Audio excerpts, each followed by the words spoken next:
그 윤석열의 통화 내역 이걸로 확보를 한 것 같아요. 대단합니다.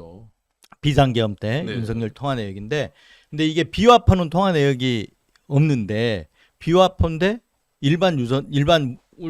그냥 비화폰인데 비화폰은 안 되지만 비화폰인데 그냥 무선 우리 그냥 일반 휴대폰 전화, 휴대폰 이거는 다 통화 내역이 전부 확인이 될 수 있는 거죠. 확인이 된 거죠. 예. 그래서 그 내용 중에 확보를 했는데, 그런데 12월 3일 날 비상계엄 선포 직후에 11시 22분에 추경호 당시 원내대표가 1분간 통화를 했다는 거예요. 그리고 그로부터 4분 뒤에 나경원 의원, 그 윤석열 지킴이로 그냥 그 앞장섰던 나경원 의원하고 또 40초간 통화를 했다. 이 내용이 새로 밝혀졌는데, 이 부분 추경호 원내대표 같은 경우는 왜 중요하냐면, 내란 어떤 동조 행위를 했느냐 안 했느냐 이 부분이 되게 중요하잖아요. 여전히 그런 의혹만 있었고 실질적으로 어떻게 확인된 내용들은 없었거든요. 그렇죠. 근데 이제 그 의혹이 어떻게 생겼냐면, 그 당시 국민의힘 의원들은 계엄 해제 의결을 해야 되는데도 불구하고 국민의힘 의원들은 전부 들어오지 않았고 친한계 의원 18명인가만 들어왔단 말이에요. 그리고 당사로 갔죠. 나머지 다 오케이. 당사로 갔어요. 네, 참 이상했죠. 그래서 이 당사로 간 행위, 이게 그 이제 어떤 계엄 해제 의결을 방해한 거 아니냐 이런 의혹들이었거든요. 근데 실제로 이제 윤석열과 통화 내용이 어떤 내용이었느냐 이 부분이 중요할 것 같아요. 근데 뭐 추경호 원내대표나 나경원 의원은 하는 얘기가 뭐 계엄을 미리 얘기를 못 해줘서 미안하다는 전화였다. 이렇게 그 내용이 그랬다는 거예요. 근데 상식적으로 납득이 안 되잖아요. 그 굉장히 긴박한 시간에 계엄 못해서 미안해. 아니 미리 못 알려줘서 미안해. 네. 이런 얘기를 했을 리는 없고 네. 아마 지시를 했을 거라고 보여주는 거예요. 그러니까 어떤 조치를 해달라. 당연히 그렇지 않겠으면 굉장히 긴박한 상황이잖아요. 그래서 나왔지만 누구죠? 경찰청장. 하고 조주혁 경찰청장. 네, 거의 조조 경찰청장한테 여러 번 전화를 해가지고 뭐 하냐 빨리 들어가 막아라 이런 얘기도 하고 그리고 수방사령관 그리고 여기다 전화해가지고 총 쏴서라도 문 부수고 들어와서 끌고 나와라 막 이런 얘기를 하잖아요. 제가 윤석열이었으면 네. 그때 분명하게 해제 결의를 못하도록 막아라 이런 얘기를 했을 것 같아요. 그런 긴박한 상황에서 했다는 거죠. 그래서 추경호 원내대표 같은 경우는 이제 아까 말했던 대로 그 의총 장소를 국회가 아닌 당사에서 했던 부분과 윤석열 통화가 어떻게 연결이 되느냐 일부 부분이 있고요.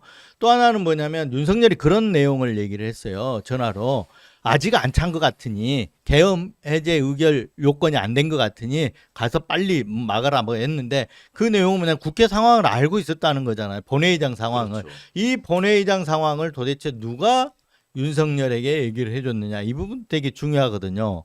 그래서 그렇다 그러면 추경호, 나경원 이게 지목될 수밖에 없거든요. 근데 추경호는 그때 있었던 자리가 국회 예결위 회의실이라는 거잖아요. 그런 국회 상황을 시시각각 보고를 받을 수 있었던 위치에 있었고 원내대표니까. 그리고 친한계지만 그 본회의장에 들어가 있었던 의원들이 있었잖아요. 그렇다면 추경호 의원은 그 본회의장 상황을 보고를 받은 위치에 있었기 때문에 이 윤석열과 뭔가의 교감이 있었다 이렇게 볼 의심을 할 만한 충분히 어떤 정황들이 있는 거죠. 의심 정도가 아니라 정말 논리적인 추론 따라가면 그거밖에 없는 것 아닙니까? 네, 그 사실은 이제 무슨 그 급박한 상황에 그냥 미리 계엄 통보 못해서 미안해 이 얘기를 하겠습니까? 그러니까요. 네, 그래서 이 부분에 대해서는 수사가 이루어져야 되는데 내란 특검이 그래서 필요하다고 여러 번 얘기를 저희 했습니다만 이제 정권이 이렇게 새로 들어서면 분명하게 이 내란 특검은 해서 이 국무위원들의 가담 행위, 가담 정도 그리고 한덕수 국무총리도 사실은 그 의심선상에 있거든요. 이런 부분, 국무위원들 부분, 추경호 원내대표 부분 여기에 대해서 내란 동조 세력들 그리고 내란 어떤 중요 임무 수행자도 있지만 방조, 내란 부하 수행이라 그랬거든요. 그렇죠. 네, 이 행위에 대해서 철저하게 색출. 그러니까 철저한 진상 규명을 해서 단죄할 사람은 단죄해야 된다. 그래야만이 다시는 이런 1980년에 5.18 그리고 2024 2024년에 12.3 개헌 이런 일이 없다 이런 거죠. 그렇죠. 네. 이걸 통해서 윤석열의 내란 행위가 더욱더 구체적으로 드러난 것이고 추경호 원내대표나 나경원 의원 같은 경우는 공범이라는 내용들이 이제 확인이 될 수 있는 내용이고 당시 우리 내란이 어떻게 진행된지를 하나하나 지목하는 증거라고 볼 수 있는데 우리 이건 뭐 평론가님 어떠세요? 이거 이제 뭐 내란 카르텔이라고 봐야 될 것 같은데 이제 기존에 그 합리적으로 추론하고 의심해 왔던 그 사실관계들이 이제 하나씩 나오고 있다라고 봐야 될 겁니다. 근데 이게 전혀 놀랍지가 않은 게 뭐 나경원 의원의 경우에는 사실 좀 새로운 내용이긴 하지만 추경호 당시 원내대표의 경우에는 이미 여러 가지 의혹들이 나왔던 상황이잖아요. 근데 그거를 확인해가는 단계라고 보고 이거는 뭐 통화 내역이기 때문에 통화 내용에 대해서는 직접적으로 수사를 해봐야 돼서 지금 뭐 단정하긴 이르지만 어쨌든 뭐 우리 이진동 대표님이 말씀 주신 것처럼 비상계엄 해제 의결을 방해하는 어떤 지시를 윤석열이 하지 않았겠느냐 이건 뭐 누구나 의심할 수 있는 대목이고요. 그러니까 새로운 수사 대상이 또 늘어났다라고 봐야 된다. 이제 이렇게 볼 것 같고 두 사람이 해명한 내용을 보면 대부분 그런 내용 아닙니까? 미리 알려주지 못해서 미안하다. 이제 이런 식으로 언급을 했다라는 거예요. 네. 계엄군이 국회에 도착하기 26분 전에 이런 통화를 했다라는 건데 그때는 제가 이 윤석열이라는 사람을 이해하는 바로는 윤석열이 그렇게 뭐 예의 바른 사람이 아니잖아요. 그래서 뭐 자기 발밑에 있는 사람한테 전화해가지고 야 내가 이거 미리 얘기해 못해서 미안하다 이제 이런 식의 통화를 하진 않았을 것 같고요. 딱 한 사람 김건희에게만 그런 식이었을 그렇죠. 그래서 이 네. 시간은 그 긴박한 계엄의 밤 때는 이른바 이제 지시의 시간이었다라고 저는 봐서 강력하게 뭐 추경호한테 전화하고 윽박 지르고 소리 지르고 하다가 또 안 되니까 나경원한테 윽박 지르고 소리 지르고 이제 자신이 설득할 수 있는 여러 중진들이나 국민의힘 내부에 있는 인사들을 이제 단속하는 명령과 지시의 시간이었다고 보는 게 맞아서 비화폰에서 일반폰으로 넘어갔던 이 통화 내역이 밝혀짐으로 인해서 내란 카르텔의 의혹이 더 짙어지는 것이고 더 나아가서는 국민의힘 정당 자체가 이제 앞으로는 위헌 정당이 될 가능성이 너무 높아졌다.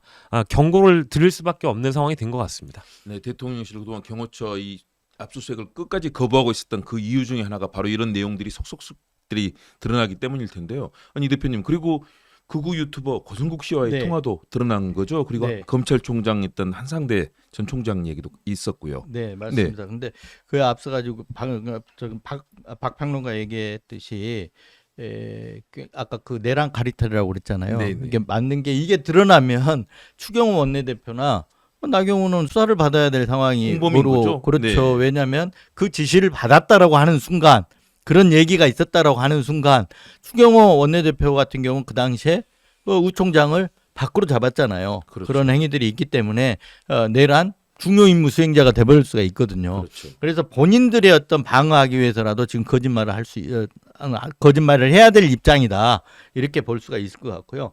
그게 나오려면 이제 제가 보기에는 비화폰 그러니까 통화 내역들 외에도 이게 어딘가에 또 통화 그 기록이 돼 있을 수도 있거든요. 이런 부분들이 이제 내란 특검이 되면 또 등장할 수 그렇죠. 있겠다 이런 생각이 듭니다.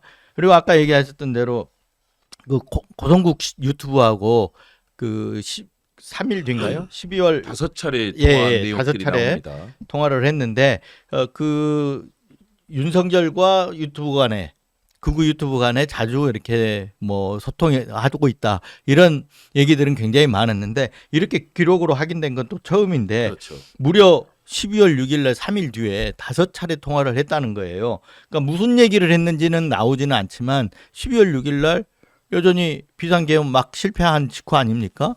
아마 그래서 이건 고성국의 어떤 대응책이라든가 이런 걸 조언을 받지 않겠냐 이런 어떤 그 추론 제가 해볼 수 있을 내역들을 것 같습니다. 보니까요. 네. 방송에서 고성국 씨가 입장 표명을 해라. 네. 윤석열이 입장 표명을 안 하고 있으니까 네. 라고 한 직후에 네. 방송에서 한 직후에 통화가 이루어졌는데 그 이후에 윤석열이 이제 입장 표명이 나왔단 말이에요. 대국민 담화를 하죠. 그러니까요. 네, 12월 10일 날 대국민 다시 말해서 담화를 고성국의 지시를 받아서 대국민 담화를 하고 입장이 나온 거죠. 네, 지시를 받아서 그러니까요. 네. 지금까지 윤석열의 경우는 정광훈의 지시, 김건희의 지시, 네.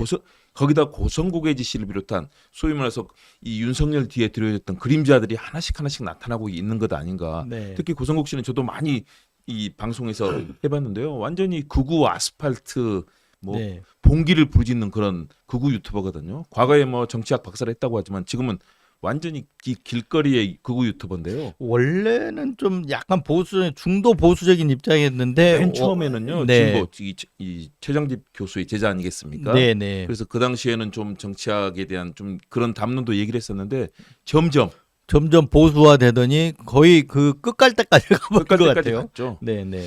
그리고 특히 슈퍼챗과 이 돈을 유도하는 그런 방송에서 그런 얘기들 많이 하던데 아, 야 그거를 저는 이렇게 윤석열이 그 지시까지 고성국 씨의 지시까지 받아서 입장을 내고 대국민 담화를 하는 장면이 대한민국이 갈 때까지 간 거 아니었나 네. 좀 충격을 받습니다. 네. 뭐. 그리고 아까 그 한상대 이제 전 예, 검찰총장하고 통화 얘기를 했는데 이것도 12월 6일 날 한 10분 정도 통화한 걸로 이제 기록이 나왔어요. 근데 이 부분은 왜 중요하냐면 한상대 검찰총장이 검찰 동호회장이에요. 그렇죠. 검찰 동호회라는 게 이제 검사 출신들 그리고 또 일반직까지 포함해가지고 그 친목 모임 같은 거 나오면 뭐 거의 자동 가입이 된다고 해요. 그래서 뭐 한다 그러면 거기 이제 왜냐하면 무엇보다 제일 중요한 게 이렇게 밖에 퇴직을 하거나 나오게 되면 조직에서 나오게 되면 경조사를 못 챙기잖아요. 누군가 알려줘야 되는데 그렇죠. 그래서 대부분이 검찰 동호회에 들어가 있다는 거예요. 여기 들어가 있으면 그 근황이라든가 소식들이 온다는 거죠. 누가 어디 갔다 어떻게 됐다 이런 것들.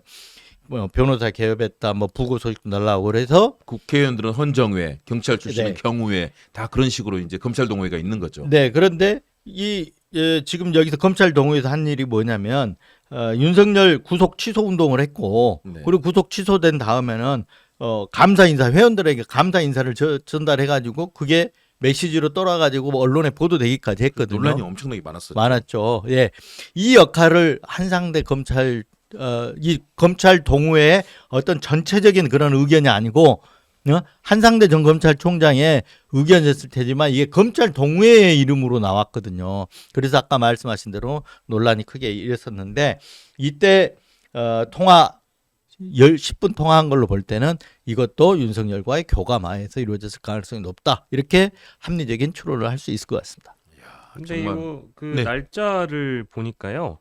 고성국의 경우에는 그 2024년 12월 3일 이후에도 12월 6일에 통화를 하지만 12월 3일 이전에도 이제 서로 문자를 주고받거나 통화를 한 내역도 있거든요. 고성국이라는 인물과 실제 계엄에 대한 그 실행과 관련해 논의를 한 적은 있느냐 이런 거 좀 궁금해지고요.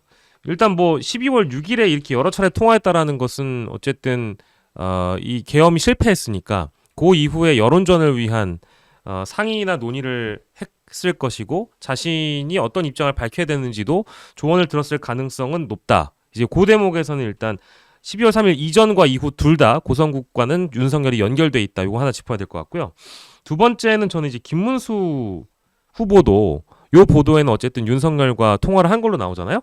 날짜가 12월 9일입니다.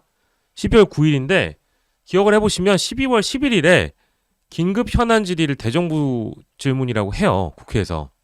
네. 그때 다 기억하시겠지만 여러 국무위원들이 사과를 하는데 혼자 앉아있고 사과 안 하지 않습니까? 그렇죠.